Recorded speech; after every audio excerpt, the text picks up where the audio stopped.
Olá a todos, sejam bem-vindos a mais um programa no grupo de estudos virtual Eu Sou Luz. Você poderá estudar conosco gratuitamente entrando no endereço eusouluz.com.br. Hoje com mais um programa Rádio Ensinamentos dos Mestres Ascensos. Programas com perguntas e respostas, entrevistas, aulas e depoimentos, com Maria Lúcia Vieira e Paulo Rodrigues Simões, transmitindo os ensinamentos dos Mestres Ascensos da Grande Fraternidade Branca. Estes programas foram gravados entre 2007 e 2019. Eu gostaria de falar hoje a vocês sobre o que é ser um verdadeiro guardião da chama. E eu não estou falando em cadastrar-se para receber as lições mensais, eu estou falando em ser um guardião da chama sagrada, aqui na Terra. Quando Sanat Kumara veio com 144 mil seres de luz para salvar a Terra da destruição total, há milhares de anos atrás, ele conta que não havia nenhum só ser humano encarnado que pensasse em Deus, que mantivesse acesa a chama de seu sagrado coração. A Terra estava nas trevas, totalmente nas trevas. Não havia luz no coração das crianças de Deus, como nós já discutimos esse assunto aqui no programa. Pois bem, todo aquele que anda o tempo todo preocupado com seus afazeres e nunca tem tempo para pensar na chama sagrada, está longe de ser um guardião da chama sagrada. Não basta estar estudando os ensinamentos. Precisamos adorar a Deus. E adorar a Deus é adorar a chama sagrada do coração. Mas pior do que isso, aqueles que não estão adorando a chama em seus corações, está agindo como os nossos antepassados que precisaram da ajuda de seres iluminados de outras esferas para reacender as suas chamas. Temos visto pela televisão a tocha olímpica passando de país em país, dando a volta ao mundo, saindo da Grécia para chegar até a China, onde teremos as Olimpíadas este ano. Os esportistas e o povo admirando aquela tocha acesa enquanto ela passa de mão em mão, sem apagar. A chama não pode se apagar por nada, e eles a protegem com todas as suas forças.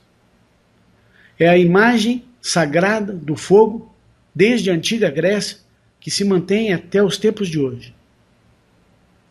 É assim que nós precisamos ser. Precisamos aprender a adorar a chama sagrada em nossos corações 24 horas por dia. Faça o que fizer, vá onde for, mas mantenha a chama em mente. Adore a chama. Visualize a chama não só no seu coração, mas também no coração das pessoas que você encontrar pelo caminho. Isto é ser um guardião da chama. Onde quer que um Shela dos mestres vá, mesmo andando pela rua, ele se mantém conversando com sua chama sagrada. Ele a visualiza em seu coração e mesmo fora dele, envolvendo todo o seu corpo. Afirmem comigo agora. Amada chama trina sagrada, expanda agora desde o meu coração e envolva todo o meu ser. Que a minha chama trabalhe purificando a tudo e a todos, onde quer que eu vá. Amada chama trina sagrada, expanda agora desde o meu coração e envolva todo o meu ser. Que a minha chama trabalhe purificando a tudo e a todos, onde quer que eu vá. Amada chama trina sagrada, expanda agora desde o meu coração e envolva todo o meu ser. Que a minha chama trabalhe purificando a tudo e a todos, onde quer que eu vá. Amém. Amém. Bem, amigos, eu penso que para nos livrarmos da preocupação, a única forma é entregar realmente nossos problemas a Deus, aos mestres, ao arcanjo, enfim, ao mestre de nossa devoção, ou à presença eu sou. E isso não é nada fácil, não é mesmo? Muitas vezes a gente entrega um problema e o outro seguinte a gente não consegue entregar. Enquanto ele está na nossa consciência, na nossa preocupação, na nossa mente, ele não foi entregue. E quando nós entregamos realmente, e vemos o resultado, só aí nós podemos compreender o grande mistério da entrega. Vamos começar então com as nossas perguntas da semana. O Francisco de Salvador nos enviou uma pergunta dizendo: Olá Paulo, Maria Lúcia, gostaria de saber em que consiste a senda do raio rubi?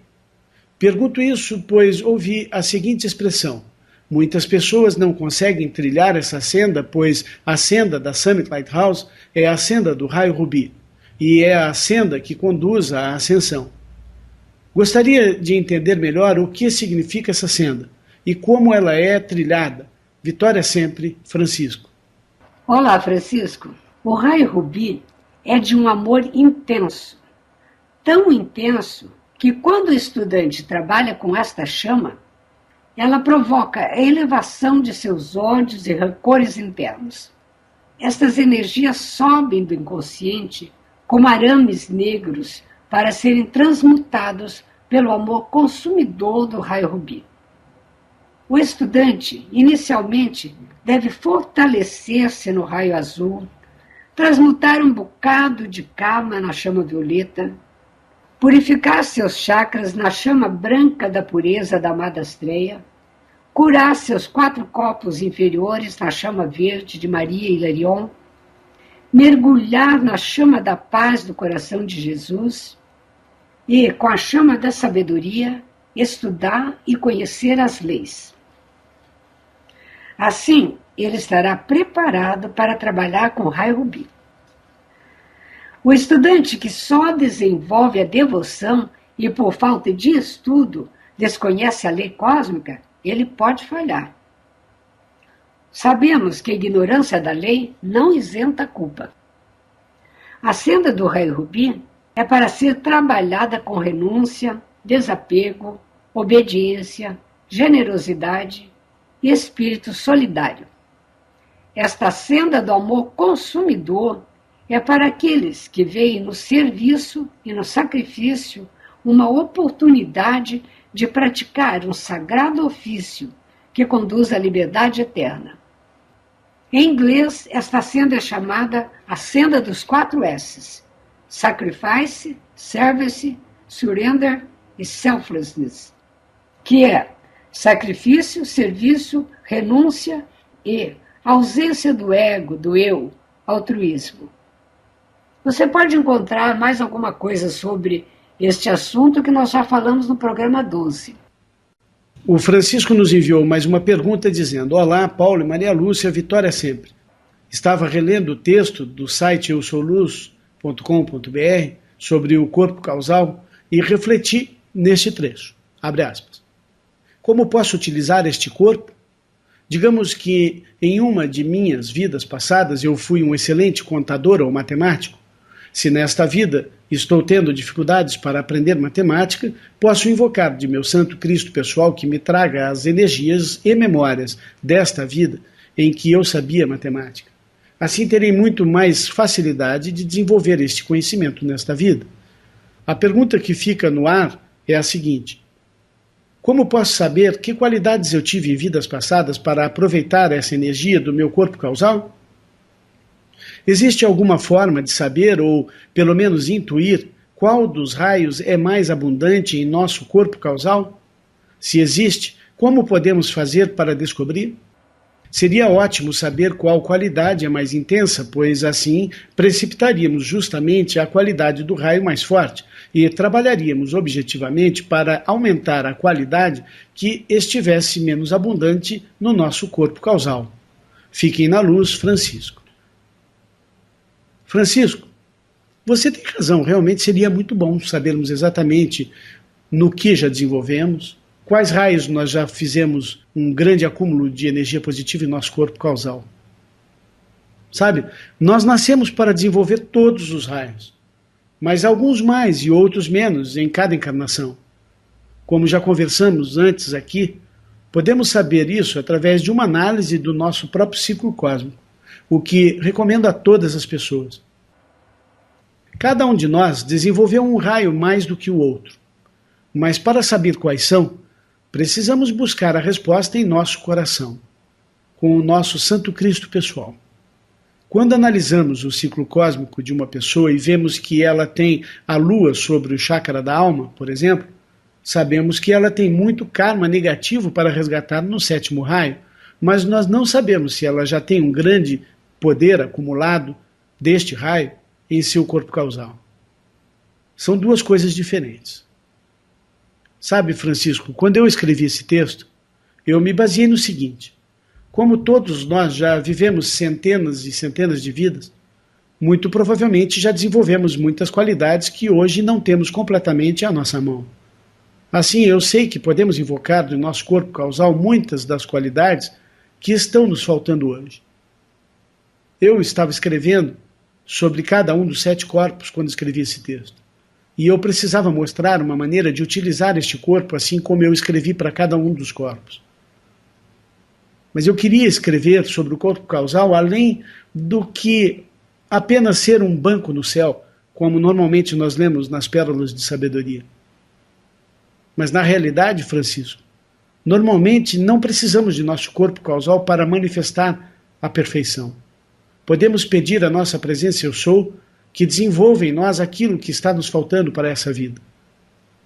A presença de Deus pode nos suprir de tudo o que precisarmos, e em todas as etapas de nossas vidas. O que falta para as pessoas que começam a estudar os ensinamentos é aprender a adorar a chama e a entregar-se a ela, como eu disse no começo do programa. Precisamos aprender a devolver o nosso livre-arbítrio a Deus, todos os dias. Isso precisa ocorrer a cada 24 horas, de preferência pela manhã. Precisamos dizer a Deus: Pai, seja feita a sua vontade neste dia. Deus nos deu o livre-arbítrio e nós precisamos devolver a Ele. Isso é altruísmo, isso é desapego do ego. É entender que precisamos de Deus, precisamos da consciência superior para nos guiar no dia a dia. Por isso nós começamos o nosso dia fazendo a poderosa oração de Jesus Cristo, o Pai Nosso, que é a oração mais completa que existe. Ela atua fazendo esta entrega e trabalha esta adoração pela chama que precisamos desenvolver nos 7 raios sagrados, e isso tudo em uma só oração. A próxima pergunta do Edson, de São Paulo, se refere ao Pai Nosso. Ele diz: amigos, minha dúvida é referente à oração Pai Nosso. Lembro-me que quando criança orávamos as nossas dívidas e não as nossas ofensas, que foi modificado pela Igreja Católica. Em italiano permanece a palavra dívidas. Grato, Edson. Edson, em nossa página você pode encontrar várias e belas variações do Pai Nosso. A palavra ofensa gera dívida kármica. Portanto, não faz nenhuma diferença essa mudança a que você se refere. Quando fazemos o Pai Nosso com amor e devoção, conseguimos consumir todas as forças negativas contrárias à nossa vitória. Experimentem. Vamos comigo agora. Nós vamos fazer o Pai Nosso do nosso site. Pai nosso que estais no céu, santificado seja o vosso nome, eu sou o que eu sou. Venha a nós o vosso reino, seja feita a vossa vontade, assim na terra como no céu. O pão nosso de cada dia nos dai hoje. Perdoai as nossas ofensas, assim como nós perdoamos a quem nos tem ofendido. Libertai-nos das tentações e livrai-nos de todo o mal. Porque vosso é o reino, vosso é o poder e vossa é a glória. Para todo sempre manifestada. Eu sou na terra, assim como eu sou no céu. Amém. Quando oramos o Pai Nosso, precisamos concentrar nossa atenção na presença de Deus, imaginando uma luz fortíssima no topo de nossas cabeças e a presença do Cristo em nossos corações, no centro do peito. Olhe para a imagem da divina presença e visualize o Pai no chakra da coroa, o Filho no chakra do coração e a alma no chakra da alma. O Pai Nosso é a grande aula de Jesus ensinando-nos a falar com o nosso Pai Celestial. Quando precisamos manifestar na terra algo que nos falta, é ao Pai que pedimos. Precisamos ser específicos, dizendo o que e por que nós queremos algo manifestado. Apontamos para onde está o problema e dizemos: Pai, precisamos de sua criatividade para solucionar este problema. Pai, ordene aos seus anjos que nos tragam a solução. Precisamos ser detalhistas, mesmo sabendo que Ele conhece as nossas necessidades. O Pai quer ver a nossa decisão expressada claramente em cada item. Ele quer ver se sabemos utilizar o nosso livre-arbítrio. De preferência, diga a Deus Pai apenas o problema, evitando dizer a Ele quais são as soluções que você pensa serem a resposta. Ele é quem vai nos mostrar o caminho. Se formos a Ele com a resposta, estaremos dizendo a Deus o que fazer, e isso é errado e limita a solução. O Pai Nosso não é uma prece ou uma súplica, mas sim 7 comandos ensinados por Jesus, atuando na posição de Cristo manifestado, mostrando-nos o caminho da intimidade e da maturidade na comunhão com o Pai. Assim como está escrito em Isaías, comande-me, na Bíblia, Jesus nos ensina a comandar a energia de Deus. E é isso que precisamos desenvolver. Elizabeth Prophet nos ensinou que as 7 frases do Pai Nosso correspondem aos 7 principais raios da consciência de Deus. A primeira frase do Pai Nosso é uma invocação. Pai Nosso que estais no céu. É um chamado. Lembre-se que foi Jesus quem nos ensinou esta oração e ele disse: Pai Nosso, meu, teu e dele, de Jesus. Jesus nunca disse que ele era o único filho de Deus, como querem nos fazer crer algumas religiões. Somos todos filhos de Deus, Pai Nosso.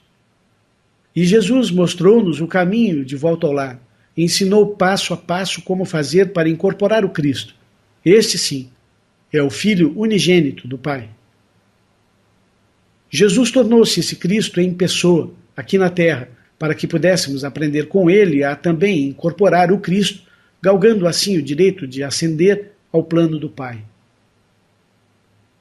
Nesta invocação inicial, chamamos o Pai Nosso que estais no céu. Vós que estais aí no céu, Pai, no reino espiritual, no reino da perfeição, ouve o meu chamado, eu sou o teu filho. Este chamado abre o caminho para uma conexão da alma com o Espírito de Deus. O que precisamos fazer todos os dias até conquistarmos a posição de filhos de Deus. Então, o Pai Nosso começa com a primeira ordem, que, como ensina Elizabeth Prophet, é relativa ao primeiro raio. Santificado seja o vosso nome, eu sou o que eu sou.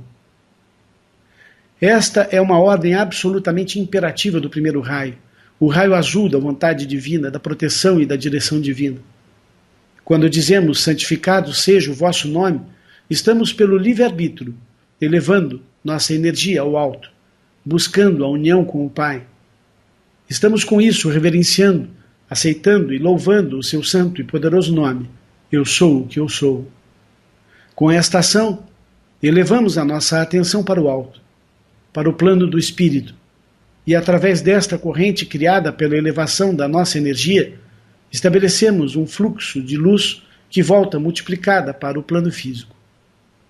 Vamos agora para a segunda ordem, relativa ao segundo raio.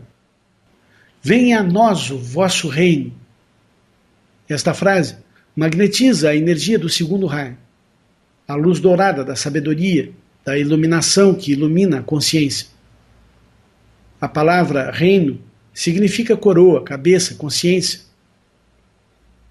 Portanto, é o Filho ordenando que a consciência de Deus seja a nossa consciência, elevando nossa mente até a consciência cósmica.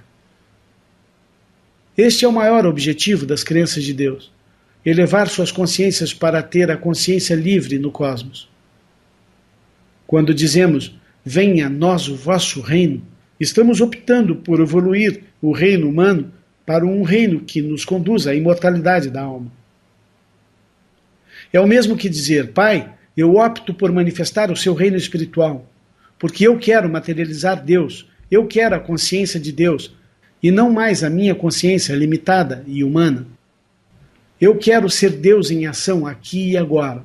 Eu quero carregar a luz de Deus para que seu reino seja manifestado aqui na terra agora. Vamos à terceira ordem, relativa ao terceiro raio. Seja feita a vossa vontade, assim na terra como no céu. Ao dizer essa frase, Jesus está magnetizando o raio rosa do amor divino, o terceiro raio, pois a devoção à vontade de Deus é uma questão de imenso amor. Precisamos magnetizar a consciência do amor divino para vencer a rebeldia contra Deus. Todos nós temos pontos de rebeldia à lei e precisamos de muito amor para conseguirmos conviver com pessoas que nada conhecem deste amor. Precisamos de amor extra, além das nossas necessidades, para podermos transmitir ao nosso próximo. Quando o indivíduo conhece a lei cósmica, aplica esta lei em sua vida diária e observa os magníficos resultados. Isso faz expandir o raio rosa do amor em seu coração. A vontade de Deus é boa. Precisamos ter em mente que dele é o poder e ele é quem realmente sabe o que precisamos manifestar. Seja feita a vossa vontade, assim na terra como no céu. Olha que mantra lindo. Com esta frase, estamos entregando nosso livre-arbítrio a Deus, e esta é a ordem mais sábia que alguém pode dar, pois a vontade de Deus é o único caminho que nos leva em direção à vida eterna. Chega de reencarnar milhares de anos seguidos. Por quanto tempo mais? Vamos à quarta ordem, relativa ao quarto raio. O pão nosso de cada dia nos dai hoje. Esta frase mostra-nos que Deus quer que confiemos nele a cada dia, sem preocupações com o amanhã. Chega o dia na vida de cada um de nós onde não mais temos onde buscar a não ser em Deus. Ele testa todos que estão nascendo. É tudo ou nada. O quarto raio é o raio branco da pureza. É a luz da mãe que tudo provê a seus filhos.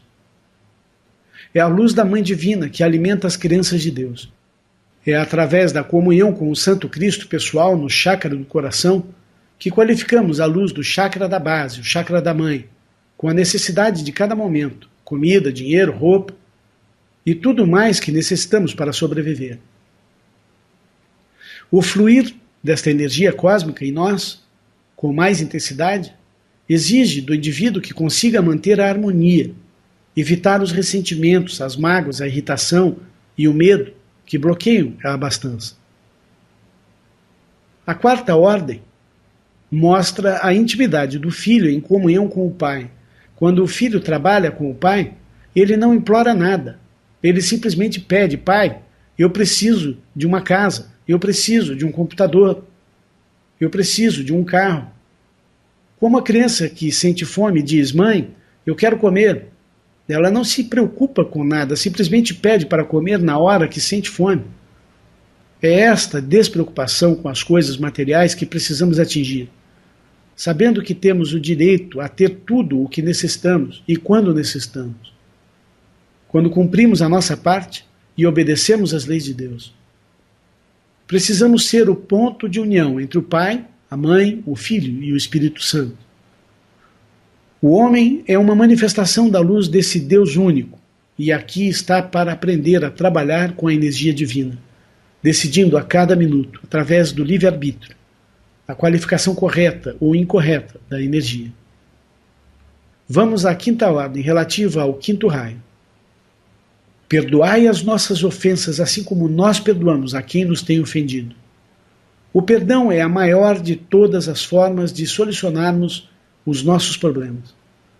Muitas de nossas necessidades estão intimamente ligadas a dívidas kármicas com nossos irmãos e com o mau uso que fazemos da energia de nosso Pai. Esta frase, perdoai as nossas ofensas, traz também um ensinamento maravilhoso que diz que não podemos ser perdoados daquilo que não perdoamos em nosso próximo. O quinto raio é o raio da imaginação, da visualização. Assim, lembrem-se sempre de que quando perdoamos, esquecemos, e de que quando lembramos constantemente, é porque ainda não perdoamos.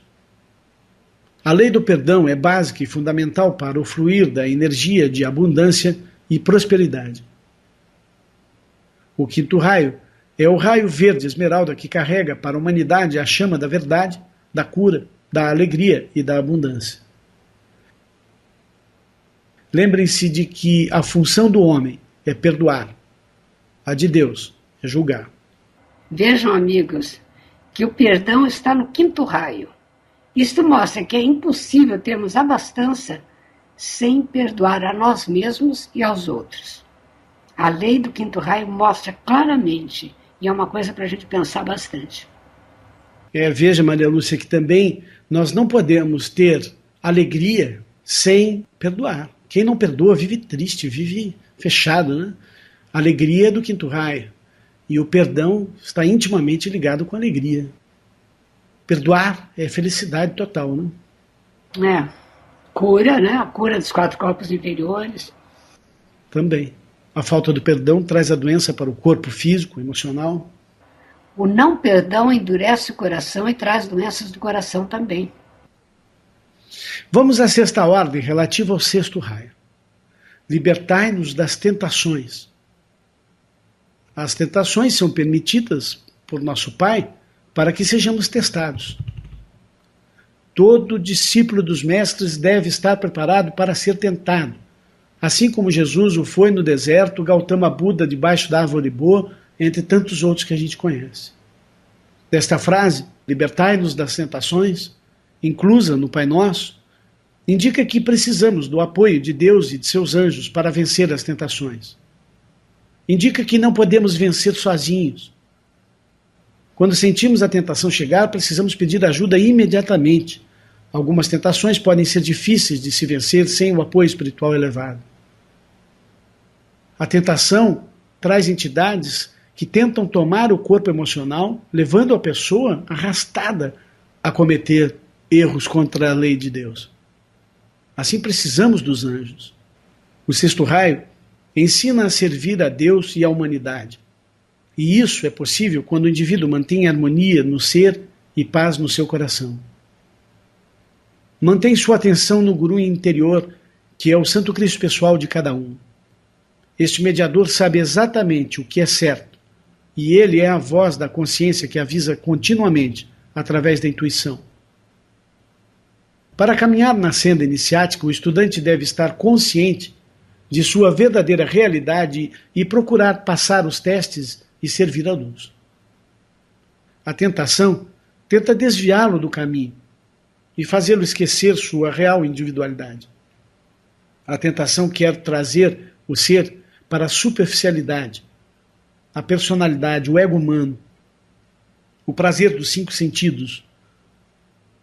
E os maus hábitos são os piores inimigos que devem ser desafiados um a um. A senda da ascensão é um caminho um tanto isolado em frequência vibratória. Quanto mais o indivíduo sobe a montanha, menos gente ele encontra pelo caminho.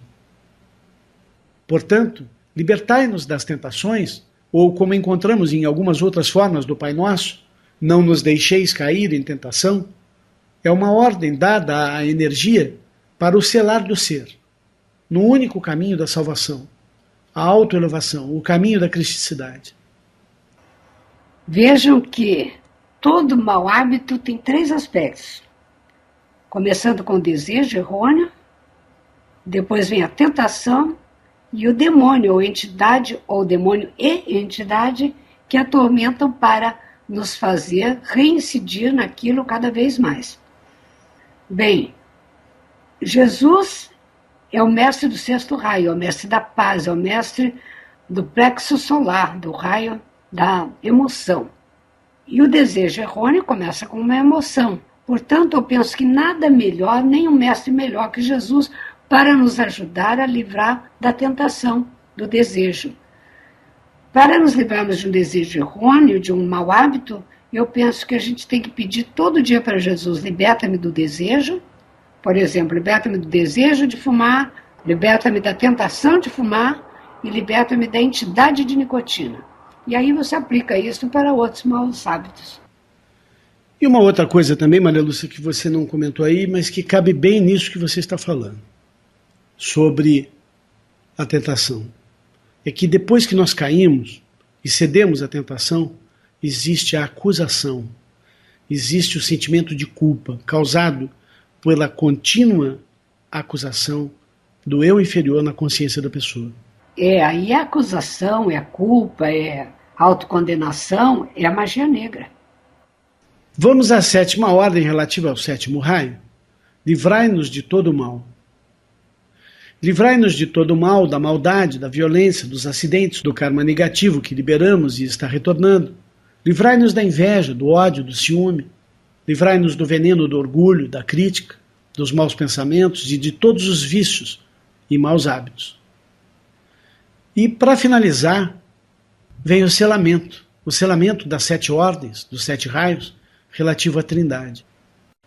Porque vosso é o reino, vosso é o poder, e vossa é a glória, para todo o sempre manifestada. Eu sou na terra, assim como eu sou no céu. Amém. O reino, o poder e a glória são uma referência à Trindade. O poder, a sabedoria, o amor de Deus, a onipotência, a onipresença e a onisciência. O poder é representado por Deus Pai, o Criador. Ele é a energia à nossa disposição. Deus é energia e energia é Deus. Deus é a fonte da energia. A sabedoria é representada pelo Filho, o instrutor, aquele que nos ensina a utilizar a energia, o poder divino, a sabedoria. O amor é representado pelo Espírito Santo, o destruidor das imperfeições. Mas além disso, o Espírito Santo é a glória de Deus manifestada, pois nada de imperfeito passa por ele, apenas a perfeição de Deus. As crianças de Deus querem ser libertadas de toda a ignorância e das trevas. Querem e precisam da luz, da sabedoria e do amor para refletir aqui embaixo a luz que vem do alto. As crianças de Deus querem ser o reflexo do amor, do poder e da sabedoria de Deus, para iluminar a própria consciência e a consciência daqueles que estão próximos, para que a glória de Deus seja manifestada aqui na terra, assim como ela é no céu. Vamos confirmar agora comigo o Apocalipse 11:15.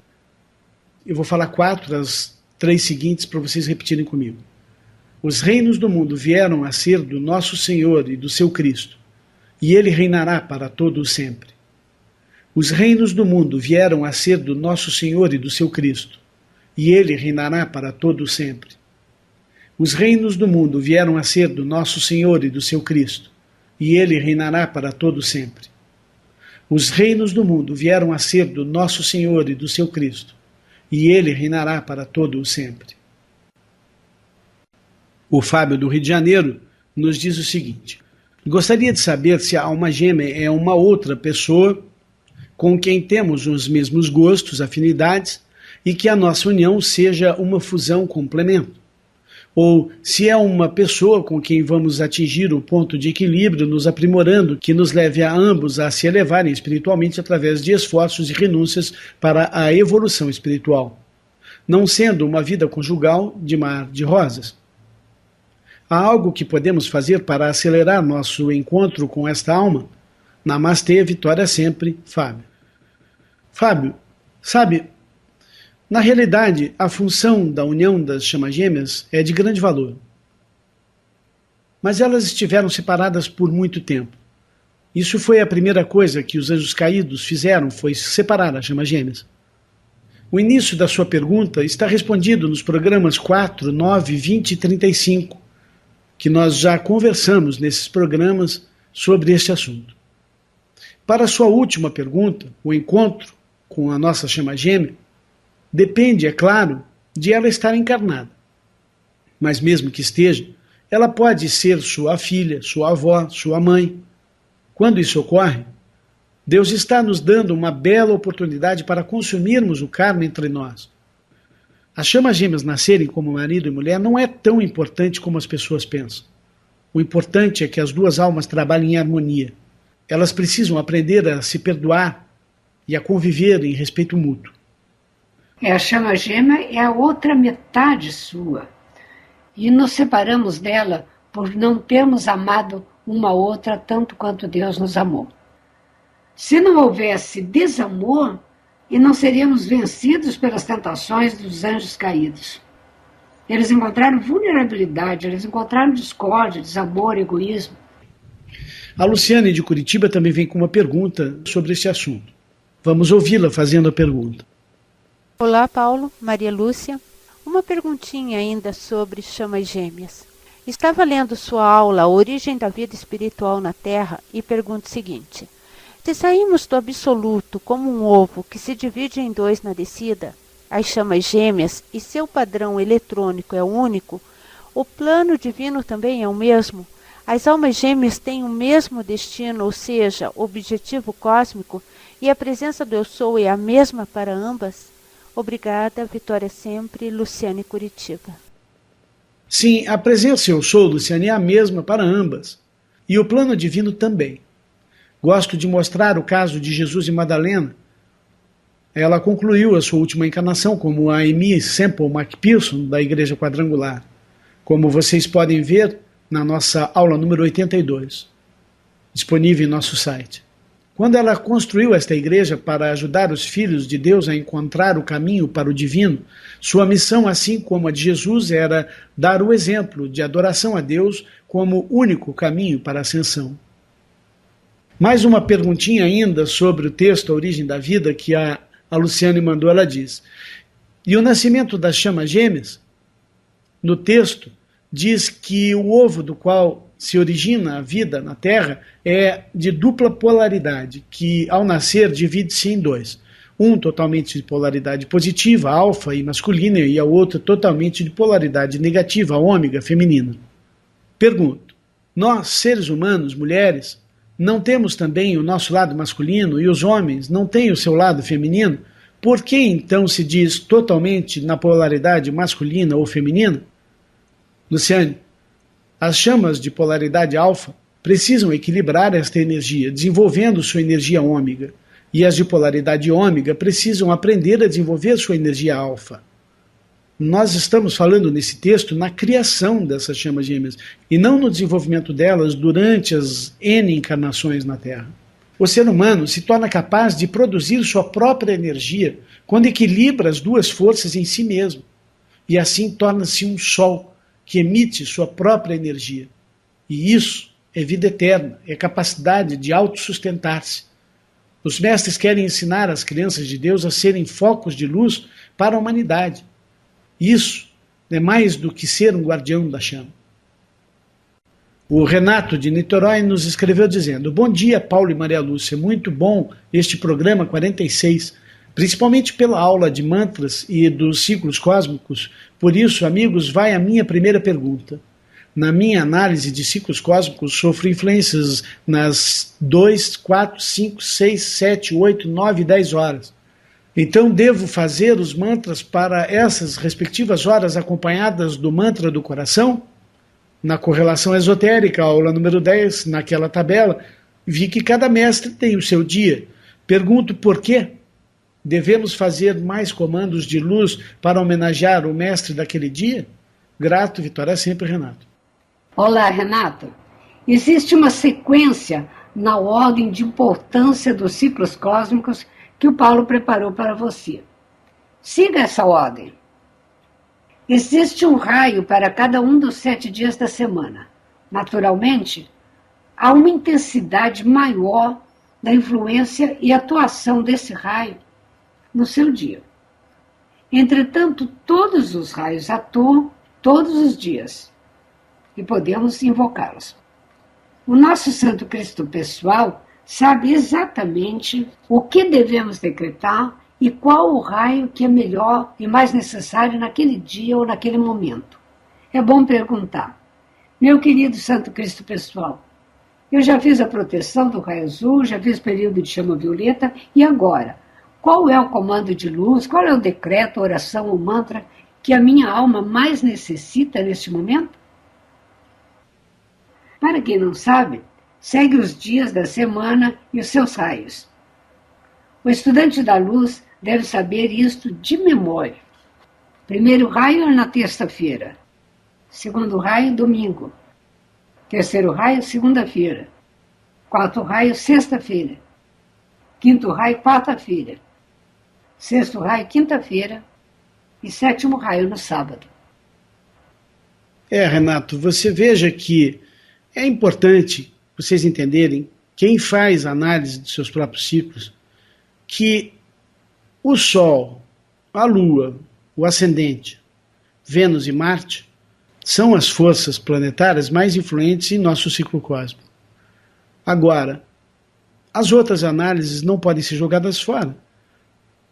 Se você entende que você tem mais fraquezas, menos qualidades naquelas casas que eu relatei para você, Renato, e para vocês que já fizeram análise comigo, então dediquem-se a orar mais ali onde vocês estão fracos. Vejam onde vocês têm mais qualidades e onde vocês têm perversões dos raios. E é nas perversões que nós temos que trabalhar mais fortes. Então pode ser que as qualidades da casa onde você tem o Sol, o Ascendente ou a Lua, você está totalmente trabalhando as qualidades. E pode ser que onde você tem Plutão ou Júpiter, repare que aquelas perversões daquela casa estão fortes em você. Então é isso que você tem que trabalhar mais. E além disso, em qual casa você está trabalhando aquele ano? Por exemplo, se você tem o Sol nas 10 horas e naquele ciclo de 12 anos você está nas 10 horas, trabalhe mais fortemente aquele raio daquele ano. É por aí. O Antônio Vieira, de Portugal, nos escreveu dizendo: saudações, Paulo e Maria Lúcia. Saudações para todos os irmãos da luz. Aqui vai a minha pergunta. Os extraterrestres e os anjos caídos, ao encarnarem na Terra, passam pelos senhores do Carmo? É possível um filho da luz nascer de um ser não da luz? Ou seja, ter um pai e mãe biológicos anjos caídos? Obrigado e vitória sempre na luz, Antônio. Antônio, todo aquele que nasce na Terra passa pelos senhores do Carmo, mas nem todos os seres que estão na Terra encarnaram. Existem os seres sem alma, por exemplo, e muitos extraterrestres que não foram convidados. Os anjos caídos foram colocados na Terra por Deus e eles encarnaram. Eles aguardam a hora do julgamento que deve ser proferido por nós, crianças de Deus encarnados na Terra. Existem sim anjos caídos casados com filhos da luz. E assim nós temos sim filhos desses casais, filhos anjos caídos e filhos iluminados, filhos da luz que nascem desses casamentos. Agora, é muito difícil ficar falando isso, essas coisas são muito complexas, a gente não sabe todas essas respostas, não é, Maria Lúcia? E depois, eu me lembro que eu vi uma ocasião, em uma pérola de sabedoria, dizendo que os casais que desejam ter filhos devem orar e pedir proteção para que venha o filho da luz. Bom, nós sabemos que a alma, ela vem para o corpo já na concepção. E nós sabemos que muita gente faz filhos em situações de muito baixa energia. Por exemplo, numa festa, com bebida, com drogas. Mesmo que seja um filho da luz, nesse momento ela pode atrair para si um filho de baixa energia. No momento da concepção, o sexo deve ser praticado com a mente elevada, a mente em Deus, colocar o Pai Nosso cantado por Mário Lanza e coisas assim que elevem a energia para atrair e magnetizar um filho da luz. Porque se a consciência está baixa, como que ele vai poder magnetizar uma alma de luz nesse momento da concepção? Uma pessoa que quer ter um filho, ela deve buscar um contato com Deus e preparar isso. Dizer, Deus, eu quero ter um filho com a minha esposa, e eu quero que esse filho venha para a glória do Senhor na terra. Entregar esse filho mesmo antes de recebê-lo. E pode escrever a Almada Moria para patrocinar a vinda de uma alma de luz também. A próxima pergunta vem da Vera Lúcia, de Belo Horizonte. Ela diz: caros irmãos na luz, gostaria de saber o que significa a expressão ilusão de Netuno. No livro Dossiê sobre a Ascensão, Serapis Bey nos dá um chamado para os serafins. Ele diz, abre aspas, amado serafim, perfura a ilusão de Netuno, que ela seja perfurada e retirada de mim. Fecha aspas. Agradeço a atenção de vocês. Que a luz de Deus, que nunca falha, esteja com todos. Querida Vera Lúcia, Netuno é o rei dos mares, e o mar simboliza o plano astral. O mar é traiçoeiro. Perfurar a ilusão de Netuno é o mesmo que rasgar o véu de Maia, o véu da ilusão. Para atingir o autoconhecimento, o estudante precisa dissolver camadas e camadas de véus de ilusão.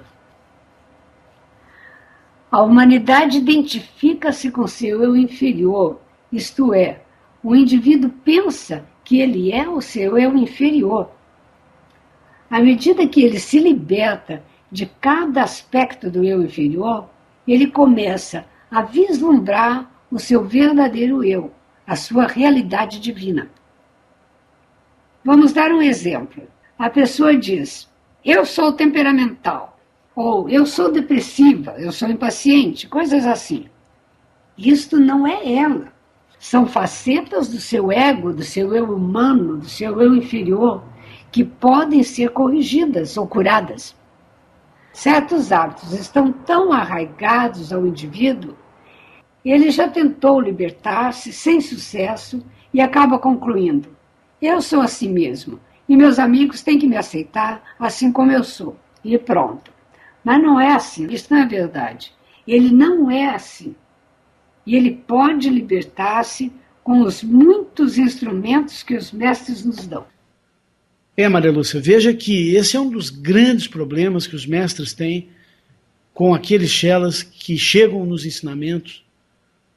É fazer com que o chela se desassocie desse seu falso eu, dessa sua falsa identidade, cheia de defeitos. Que ele entenda que ele pode sim fazer a grande alquimia do ser, pouco a pouco, dia a dia, transformando cada mau hábito em bons hábitos. E para isso precisa acabar essa identificação com o ego, com o eu humano, com o eu inferior. Porque ele não é isso, isso foi uma criação dele. Agora ele é a sua realidade, o que Deus criou, o eu perfeito, incorruptível, que já é perfeito. Ele não tem que se aperfeiçoar, ele já é perfeito. O que ele precisa é livrar-se da imperfeição. A Eleoneide, de Porto Velho, Rondônia, nos pergunta. Ela diz, olá Paulo e Maria Lúcia, Vitória sempre na luz de Deus. Obrigado pela atenção, orientação e carinho que vocês dispensam a todos nós. Eu tenho duas perguntas. A primeira é a seguinte, por que se dá o desencarne coletivo? A segunda é, muito já se falou sobre o karma, diante desses acontecimentos, como no caso da menina Isabela, em que o povo clama por justiça a prisão dos responsáveis. Mãe que rejeita filho, que mata o pai, e tantos outros acontecimentos trágicos. Na lei do karma, como se explica isso? Os débitos de vidas passadas são quitados? Necessariamente tem que ser assim? Abraços fraternais, Eleoneide. Eleoneide, querida, calamidades que ceifam vidas de centenas de almas de uma só vez, eu creio que é isso que você está se referindo como desencarne coletivo. Sofrimentos de crianças e crimes contra elas, pais matando filhos e filhos matando pais. Tudo isso foi profetizado para o final dos tempos, o Apocalipse, justamente agora. Para contrabalançar tanta escuridão, existe muita dispensação da luz, muita luz. É grande também a quantidade de seres iluminados que vieram de outros planos para ajudar a humanidade a ultrapassar esta fase. A Era de Ouro virá e já podemos experimentar esta luz. É hora de nos cobrirmos com a proteção de São Miguel, com o cone de luz, o anel do Senhor Maitreya, o círculo de Astreia, e de transmutar o karma com a chama violeta antes que ele caia sobre a nossa cabeça. Isto é o karma coletivo da humanidade que retorna. Karma da economia, karma de epidemia, e a natureza que se retorce toda para purificar-se da discórdia humana. Permanecendo vigilantes, podemos passar incólumes nesta batalha, segurando bem alto esta tocha de luz para iluminar também para os outros. O karma pode ser resgatado com sofrimento ou com orações e serviço. Aqueles que preservam sua vida a perderão, e aqueles que entregam sua vida para salvar seus irmãos a ganharão para sempre. Eleoneide, muitas vezes esses indivíduos que nós vemos passar uma situação kármica, o karma ilude, o karma confunde.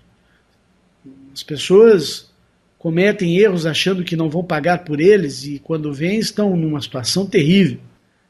Acontece que essas pessoas com certeza tiveram muitas oportunidades e não desceram do seu pedestal. Não deixaram de pensar em si o tempo todo. Chega uma hora que elas têm que pagar pelos seus atos. Por isso, os mestres dizem, para que nós tenhamos um desapego com as outras pessoas. Por isso, como eu disse outro dia aqui, e vou repetir muitas vezes para vocês, o que Jesus disse, eu acho tão linda essa frase dele, quem é meu irmão, quem é a minha mãe? Os nossos irmãos, a nossa família, são aqueles que se dedicam aos ensinamentos, porque senão, gente, nós vamos sofrer muito, porque quanto mais rápida for a descida de karma planetária, mais veremos parentes, amigos, irmãos sofrendo, porque são aqueles que não se dobraram. E eu não quero ver vocês perderem o caminho da luz, a libertação, porque um primo, um irmão, um filho caiu e não se levantou. Porque o karma o derrubou. Porque ele não se dobrou, não se transformou, não melhorou como pessoa. Não buscou a luz. E sim, alimentar o próprio ego. Entendem a importância disso, não é, Maria Lúcia? Isso é muito importante entender isso. Como nós estávamos falando ali no começo, da entrega, às vezes a gente vê um parente sofrer, um ente querido sofrer, ou num caminho errado, é muito difícil, a gente sofre mesmo. Então, como estávamos falando no começo, aquela entrega, quando a gente consegue entregar com desapego ao resultado, só então a gente consegue adorar a presença do Sol. E adorando a presença do Sol é a melhor forma de ajudar os nossos entes queridos. Porque senão eles podem arrastar a gente para o mesmo buraco. Podem ter certeza disso. Uma coisa é orar pelos outros, a outra é sofrer por eles. A próxima pergunta vem do Marcos, de Novo Hamburgo, Rio Grande do Sul. Ele diz: boa noite, Paulo e Maria Lúcia. Tenho ouvido seus programas no meu aparelho MP3 e confesso que isto tem ajudado a manter a minha serenidade. E por isso sou infinitamente grato a você, Maria Lúcia, sua equipe e todos os mestres ascensionados que são sua fonte de inspiração. Todas as pessoas, pelo menos as que conheço, têm problemas ou mesmo desafios, como a Maria Lúcia gosta de denominar. Eu concordo com ela e aceito sua teoria. Eu tenho uma dúvida que gostaria de explorar seus conhecimentos, se você me permite. Não entendi a diferença entre decreto e mantra, mas sempre que possível recito alguns que estão no site. Eu comprei um japamala e recito alguns sempre que posso por 108 vezes. A minha vida sempre foi de grandes desafios, do tipo ter de matar um leão por dia. Eu sempre me empenhei em conduzir os meus negócios com muita dedicação, dinamismo, seriedade e comprometimento. Agora eu paro o e-mail do Marcos, porque dessa parte em diante ele descreve a sua situação financeira e a vontade que ele tem de honrar todas as suas dívidas. Aí, continuando mais da frente. O que você tem a dizer sobre esta situação, além de, abre aspas, continue firme na fé, fecha aspas? Quais mantras e decretos são mais apropriados para esse tipo de desafio? A quais mestres ascensionados que gostam de ajudar neste tipo de vicissitude posso recorrer? Desde já agradeço sua bondade e atenção. Tenha uma excelente semana, Marcos. Marcos, vamos em etapas. Mantras e decretos. Qual é a diferença entre eles? Existem dois tipos de mantras. Os que são em sânscrito, e em sua maioria contém a palavra sagrada Om, e os que são em nossa língua, e não contém o Om. Os mantras são frases de poder feitas para serem repetidas por inúmeras vezes pelo devoto da luz. Repeti-las traz dois benefícios principais. O primeiro é manter a mente focada na luz, mantendo a mente fora de pensamentos de baixa vibração. E o segundo é magnetizar esta luz entoada no mantra. No decreto, ou comando de luz, o que significa a mesma coisa, é necessário uma invocação inicial onde chamamos por seres cósmicos elevados e ou mestres ascensos, e depois disso fazemos os pedidos para os quais desejamos intercessão divina. Depois de invocarmos os seres de luz e dizer o que queremos, partimos para o corpo do decreto, que consiste de vários grupos de frases selecionadas, que magnetizam a energia necessária para que os seres de luz invocados possam atuar em prol do atendimento do nosso chamado. Esse trabalho dinâmico produz energia como nenhuma outra forma de oração. Eu posso garantir isso a vocês. Depois de magnetizarmos a energia, entoando várias vezes o corpo do decreto, fazemos um selamento final. Agora, Marcos, falando de dinheiro e da falta dele, são inúmeras as respostas. E com certeza, estas respostas não são as mesmas para todos. Cada um de nós tem uma razão diferente para estar sem dinheiro. Seja por falta de fé, seja por karma pessoal e até por karma coletivo também. Quantos de vocês oram para que Elmora e seus anjos atuem na política brasileira? Nós com certeza temos um karma coletivo imenso acontecendo aqui. São bilhões e bilhões de reais sendo roubados diariamente. Impostos mais do que abusivos. Nosso karma e responsabilidade coletiva aqui no Brasil é muito grande. Você diz a Deus: Pai, preciso de dinheiro para pagar as minhas contas. E Deus te responde: Filho, eu te dei esse dinheiro, eu te dei esse imenso Brasil, e você está permitindo que a falsa hierarquia saqueie o dinheiro que eu já te dei. Ou ainda, o karma familiar. Muitas vezes os nossos parentes ou sócios nos roubaram, e esse é o dinheiro que temos, ou melhor, tínhamos. A grande lei não nos permitirá que tenhamos mais, se for nossa obrigação, reaver o dinheiro que foi roubado. Ou se era nossa obrigação, proteger aquela energia, aquele dinheiro. Os mestres ensinam que dinheiro é energia pura à nossa disposição. Assim, se estivermos livres de ódio, de vingança ou retaliação, e nós formos pelo menos uma vez por semana ao altar e pedirmos a intercessão divina, onde sabemos estar sendo roubados, quem sabe tenhamos outras oportunidades de renda à nossa mão. E por aí vai, Marcos. Na semana passada, como eu falei aqui para vocês, sobre a situação de acharmos que o dinheiro deve vir de determinada fonte, como de um pai rico ou parente, ou pelo nosso próprio trabalho, seja como for, não podemos limitar Deus. Deus nos deu o livre-arbítrio e isso significa que somos nosso primeiro Deus. Por isso devemos confirmar Deus como sendo nosso único Deus, devolvendo o livre-arbítrio a Ele todos os dias, como já falei hoje aqui. Precisamos sentir que merecemos receber uma vida melhor. Precisamos estar certos de que o inesperado vai nos salvar a qualquer momento. A expectativa positiva é a coisa mais importante e isso só pode existir quando oramos sem cessar, com constância. E aí, amigos, voltamos à mais importante das orações, o Pai Nosso.